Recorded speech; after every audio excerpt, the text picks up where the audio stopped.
বলবো তোমাকে, বিন্তির মায়ের মুখটা না দেখবার মতন হয়েছিল। মনে হচ্ছিল কেউ যেন এক পোঁচ কালি লেপে দিয়েছে মুখে। তুই বিন্তির মায়ের কথা বলছিস? তুই যদি নিতাই কাকার মুখটা একবার দেখতিস, মনে হচ্ছে সারা শরীরের রক্ত একবার ওই মুখের ওপরে গিয়ে জমা হয়েছে। আমাকে বলতেও পারছে না, আবার সহ্যও করতে পারছে না। বুঝতেই পারছি তোমাদের এই ঘটকগিরির চক্করে এই বাড়ির প্রত্যেকটা লোক না এবার অতিষ্ঠ হয়ে পালায়। আহা, তাই বলে কি আমরা একটা ভালো কাজ করতে পারবো না?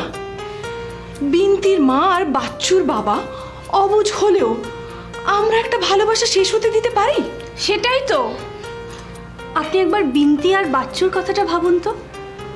ছোট ছোট দুটো ছেলে মেয়ে, ওরা তো কোনো অন্যায় করেনি, অথচ ওই নিতাই কাকা আর বিন্তির মায়ের ঝগড়ার খেসারত ওদেরকেই দিতে হচ্ছে। আরে বাবা, ওরা দুজনেই তো প্রাপ্তবয়স্ক। দুজনের কি নিজস্ব কোনো চিন্তা ভাবনা, ভালো লাগা খারাপ লাগা থাকতে পারে না? অবশ্যই পারে। আরে বাবা, আমি নিজেও তো চাই যে ওদের বিয়েটা হোক, কিন্তু তার মধ্যে যদি ওদের বাবা মা এইভাবে ঘাড় বেঁকিয়ে বসে থাকে তখন আমরা কি করতে পারি বলো? আহা, তোমায় কিচ্ছু করতে হবে না। যা করার আমরা দুই বোন মিলে করব।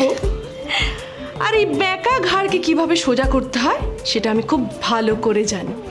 জানি না বাবা, তোমরা যা পারো তাই করো, তবে আমি তো একটা জিনিস পরিষ্কার দেখতে পাচ্ছি, বিন্তির মা নিতাই কাকা রেগে মেগে এই বাড়ির সব কাজকর্ম ছেড়ে হাঁটা দিয়েছে। হ্যাঁ, ছাড়ুক। আমি আর পরমা মিলে আমরা বিন্তির মায়ের কাজগুলো হাতে হাতে ঠিক সেরে নিতে পারবো। আচ্ছা তোমরা কি ভাবছো বলো তো, বিন্তি আর বাচ্চুর বিয়ে হলে ওরা এখানে থাকবে?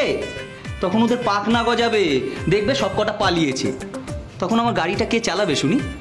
আচ্ছা, এই ঘরের সমস্ত কাজগুলো যদি আমরা দুজনে মিলে করে নিতে পারি, তুমিও তো ড্রাইভিংটা শিখে নিতে পারো, ভালোই হবে। আমাদের ঘরে তাহলে আর কাজের লোকের প্রয়োজন হবে না। তুমি যাকে সঙ্গে নিয়ে এতগুলো কাজ সামলানোর কথা ভাবছো, সেই যদি এই বাড়ি থেকে চলে যায় তখন তুমি কি করবে? যেতে দিলে তবে তো। আমি আমার বোনটাকে ঠিক এইভাবে জড়িয়ে ধরে রাখবো, দেখি কার সাধ্য ওকে আমার থেকে কেড়ে নিয়ে যায়।